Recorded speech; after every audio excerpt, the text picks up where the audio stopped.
어느새 6월도 다 가고 이제 마지막 주가 되었네요. 본격적으로 장마도 이제 시작된다고 하고 여름의 정점을 향해서 가고 있는 것 같습니다. 장마가 끝나면 이제 폭염이 시작될 텐데 미리미리 체력 잘 관리하셔서 건강하게 여름을 잘 나시기를 바랍니다. 기도하겠습니다.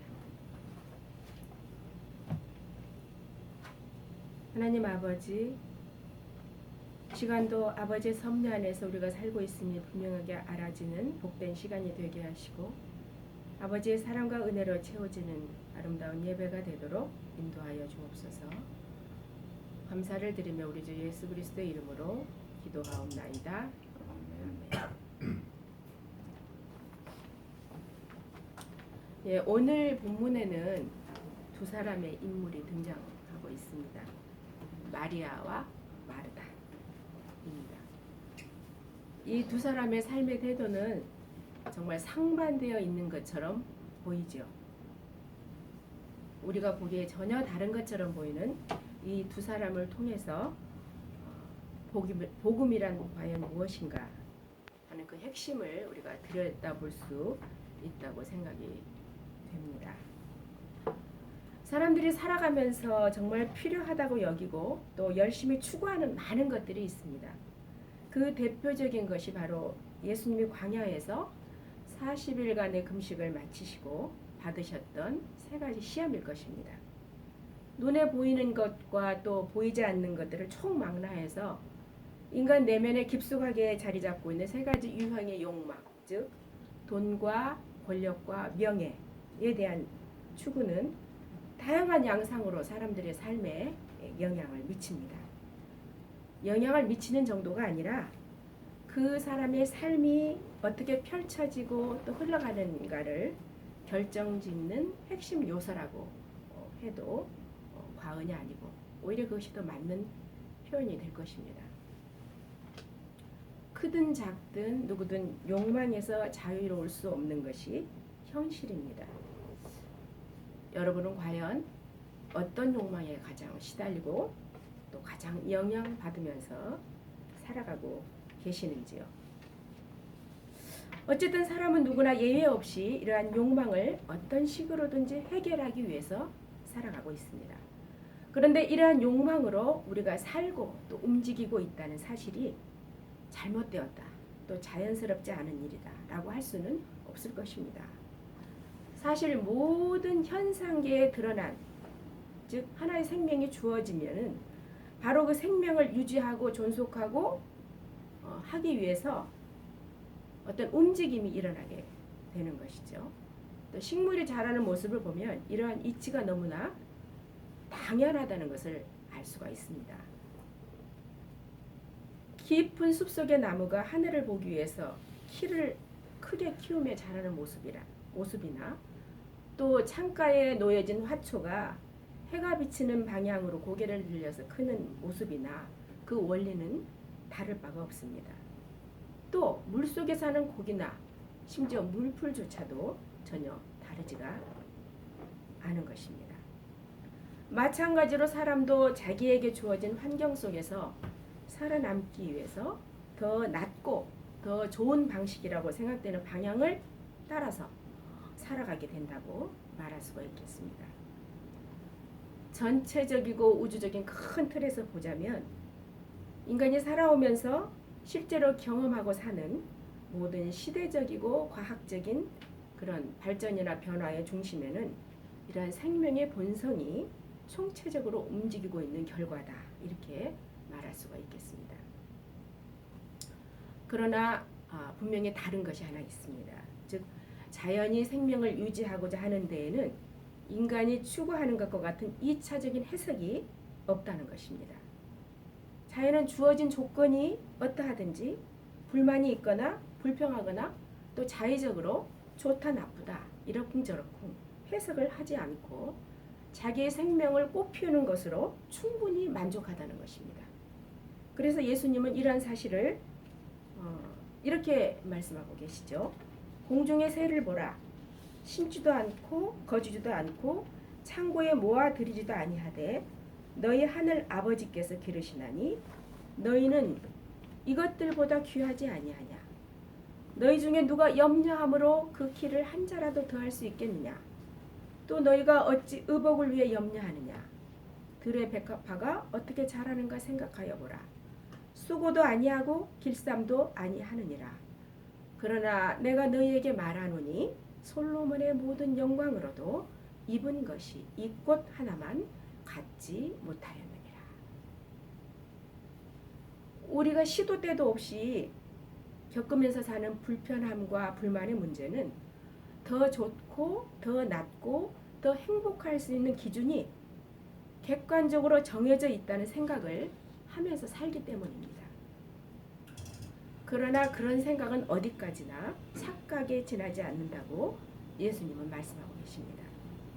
공중에 사는 새나 들에 피는 백합화의 영광이 인간이 누릴 수 있는 가장 완벽한 부귀 영화의 전형을 보여주는 솔로몬의 영광보다 낫다라는 그런 말씀이 마음 깊이에서 전적으로 동의가 되고 또 신뢰하는 사람이 많을 것 같지가 않습니다.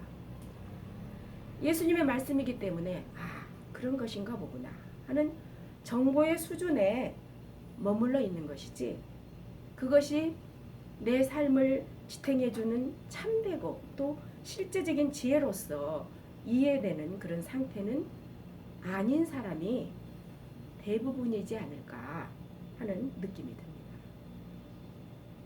사실 그렇습니다. 우리가 그러한 예수님의 말씀을 진정으로 이해하고 또 받아들일 수 있으려면 우리 안에 이미 굳건하게 자리 잡고 있는 나를 행복하게 만들어줄 수 있다고 여겨지는 조건들이 실은 만들어진 관념에 지나지 않으며 또 실제가 아니라는 사실이 용납이 되어야만 할 것입니다.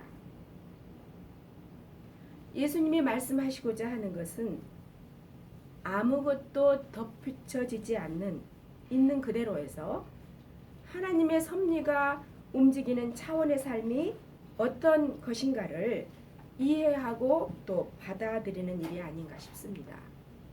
그리고 이것이야말로 우리가 흔히 알고 있는 용서의 진짜 의미라고 할 수 있을 것입니다. 용서란 사실 붙잡지 않고 놓아버리는 것입니다. 놓아주려면 붙잡을 실체가 없다는 것이 알아져야만 할 수 있는 일일 것입니다. 붙잡으려고 애썼던 것이 사실은 없는 것이었기 때문에 붙잡으려 했지만 붙잡을 수가 없었다라는 것이 알아져야 된다는 것입니다. 그리고 내가 붙잡지 않는다면 그만큼 스스로가 자유롭게 된다는 것을 경험하게 될 것입니다. 생각이 실체가 될 수 없다는 것이 바로 누가 염려함으로 그 키를 한 자라도 더할 수 있겠느냐라는 말씀에서 드러나고 있습니다. 실제가 될 수 없는 불가능한 일을 가지고 생각 속에 빠져서 생각의 나래를 무한하게 펼치는 그런 일들이 얼마나 무익한가 하는 것에 대한 경고의 말씀이라고 할 수가 있겠습니다. 우리의 삶을 의지하고 있는, 즉 내 삶을 의지하고 있는 가치 기준이나 또 내 삶을 지탱해 준다고 여겨지는 수없이 많은 생각들이 사실은 실체가 아니고 단지 수많은 생각들의 덩어리에 불과하다는 것이 실제로 경험이 된다면 용서는 하기 어렵고 또 하기 싫은 일이 아니라 해야만 하고 또 할 수 있는 그런 경험으로 바뀌게 될 것입니다. 그것이야말로 서로 사랑하라는 예수님의 말씀이 의미하는 진정한 사랑의 의미라고 할 수 있고 또 그런 사랑의 실천이라고 할 수가 있을 것입니다. 우리가 생각에 속지 말아야 하는 이유는 세상에서 벌어지고 있는 숱하게 많은 사람들이 만들어내고 있는 삶의 고통을 보면서 배울 수 있습니다. 사람들이 스스로 더 심한 고통 속에 빠지게 되는 이유는 바로 자기의 생각이 만들어내는 세계에 잡혀버렸기 때문입니다. 자기 안에서 움직이는 생각의 정체를 눈치채지 못하면 현재의 삶보다 더 못한 상황으로 자신을 밀어넣는 어리석은 행위를 하게 됩니다. 예를 들면 사기를 치고 남을 해치고 폭력을 행사하고 그래서 어려움을 겪는 많은 사람들, 또 미디어를 장식하는 많은 불행한 사건들의 본질은 그들이 더 남보다 악독해서 일어나는 일이 아닙니다. 그들이 그런 행위를 하는 것은 그렇게 해야만 자신이 더 행복하게 될 것이라는 잘못된 신념 때문에 벌어지는 일들입니다. 생명의 본성은 사실 자신을 망하게 하는, 스스로를 망하게 하는 것과는 전혀 상관이 없습니다. 어떻게든 생명은 스스로를 존속하고 뻗어나가는 쪽으로 움직이게 되어 있기 때문입니다. 그런데 자기 생각에 속게 되면 더 낫고 더 좋다고 여겨지는 방법을 사용하게 되는데 그 사용하는 순간에 오히려 더 큰 고통 속으로 떨어지게 되는 일이 일어나는 것입니다. 사실 스스로 생명을 끊는 사람조차도 그 행위가 자신이 더 행복하게 될 거라는 그런 착각에 빠져서 저지른 일이죠. 그것이 또 다른 고통을 만들어내는 일이라는 것을 깨닫지 못하기 때문입니다. 그래서 생각에 깨어있지 않음으로 인해서 생기는 모든 불행을 우리는 주위에서 늘 보면서 살고 있는 것입니다. 오늘 본문의 말씀을 다시 한번 제가 읽어보겠습니다. 그들이 길 갈 때에 예수께서 한 마을에 들어가심에 마르다라 이름하는 한 여자가 자기 집으로 영접하더라. 그에게 마리아라 하는 동생이 있어 주의 발치에 앉아 그의 말씀을 듣더니 마르다는 준비하는 일이 많아 마음이 분주한지라 예수께 나아가 주여 내 동생이 나 혼자 일하게 두는 것을 생각하지 아니하시나이까. 그를 명하사 나를 도와주라 하소서. 주께서 대답하여 이르시되 마르다야 마르다야 내가 많은 일로 염려하고 근심하나 몇 가지만 하든지 혹은 한 가지만이라도 족하니라. 마리아는 이 좋은 편을 택하였으니 빼앗기지 아니하리라. 마르다와 마리아는 우리의 내적 여정이 어떠해야 하는지를 분명하게 보여주고 있는 모델이라고 할 수가 있습니다. 그리고 마르다와 마리아는 서로 전혀 다른 두 명의 사람이 아니라 우리의 내면이 어떠한 상태에 있는지를 보여주는, 비추어주는 거울의 역할을 해주고 있다고도 말할 수 있습니다. 물론 전통적으로 마리아는 활동적인 영성가로 또 마리아는 또 수동적이고 침묵하는 영성가로 비유되기도 합니다만 사실 우리는 그렇게 역할 분담을 나눌 수 있는 개체적인 특성을 가지고 있는 존재로 우리 자신을 규정해서는 안 됩니다. 우리가 가진 개인적인 특성은 사실은 그리스도 안에서 구분을 지을 수 없는 그런 하나로 녹아드는 것일 뿐 특별한 의미가 있다고 할 수 있는 것이 아닙니다. 우리가 가진 육체적인 특징들도 키가 작다 크다 뚱뚱하다 말랐다 하는 모든 특징들, 어떻게 생겼다 하는 특징들도 우리 육신의 눈에만 그렇게 보일 뿐이지 또 다른 차원에서는 그 경계를, 그 바운더리를 구분할 수 없을 만큼 어쩌면 일렁이는 파형만 있다고 할 수가 있습니다. 또 우리가 가지고 있다고 믿는 개인적인 성향들도 깨어난 그리스도 안에서는 그 특징을 굳이 구분할 수 없을 만큼 확장이 되는 것이라고 말할 수가 있습니다. 이제 마르다가 준비하는 일이 많아서 마음이 분주한 것은 마르다가 아직은 복음의 핵심에 가까이 가지 못했음을 보여준다고 할 수 있습니다. 마르다가 자기 집으로 예수님을 영접했습니다. 영혼이 간절히 사모하고 원하는 일이었을 것입니다. 그래서 자기 영혼의 집으로 그리스도를 초대하는 깨어있는 사람이라고도 말할 수 있습니다. 그러나 마르다는 아직도 옛 습관에서 자유롭지 못합니다.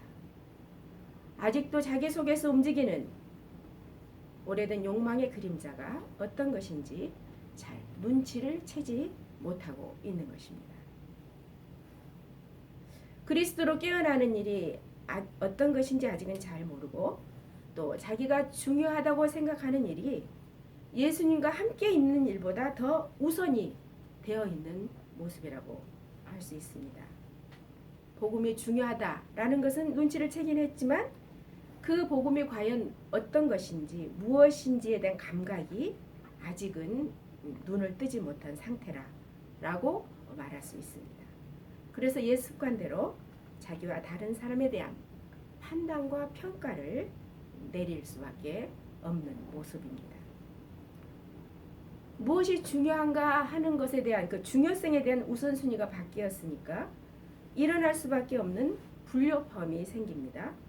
마리아가 잘못하고 있다는 판단과 평가가 마리아를 괴롭히게 되는 것입니다.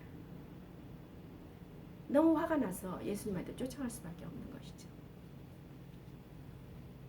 예수님을 믿노라 하면서도 예수님을 위한 일을 하고 있다고 여기면서도 기쁨과 감사를 감당하지 못하고 늘 마음에 다른 사람을 판단하고 평가하고 때로는 분노로 가득 차는 원망이 가득 차는 그런 현상을 설명해 주는 모습이죠. 그래서 예수님을 자기 마음에 분명히 모셨는데 원망과 불평을 쏟아내는 이상한 일이 벌어지는 것입니다. 예수님에 대한 이해가 바르지 못하면 이처럼 자기식의 복음으로 진짜 복음을 왜곡하게 되는 그런 기현상이 생기게 되는 것입니다. 예수님의 말씀이 이제 그리스도의 말씀이 진정한 진리로서 우리에게 구원을 보여주는 이유는 예수님이 현상을 고치거나 개선하시는 분이 아니라 삶의 원리, 즉 삶의 정확한 이치를 말씀해 주신다는 데 있습니다.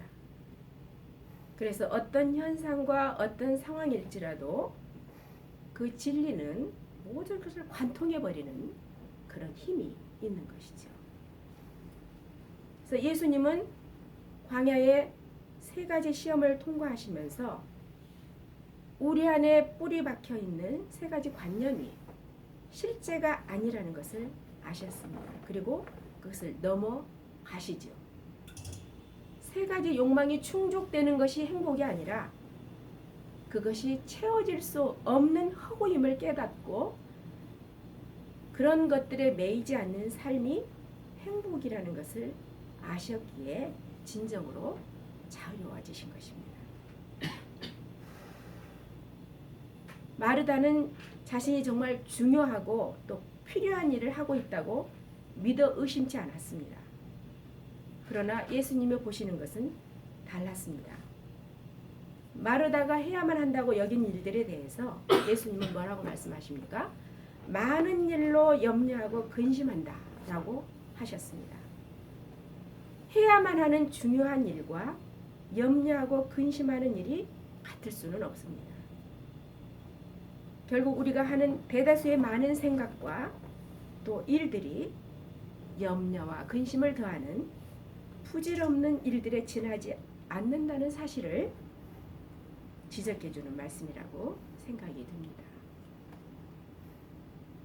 많은 일로 근심하고 염려하는 마르다의 모습이야말로 예수님을 따르노라 하면서도 아직도 욕망에 이끌림에서 자유롭지 못한 우리의 모습을 보여주는 것이 아닐까 생각이 됩니다.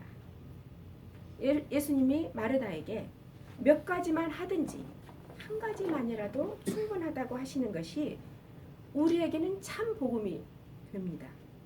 많은 염려와 근심으로 우리의 생각을 채우는 것이 아니라 몇 가지만, 아니 한 가지만 하면 된다는 것이 진정한 해방입니다.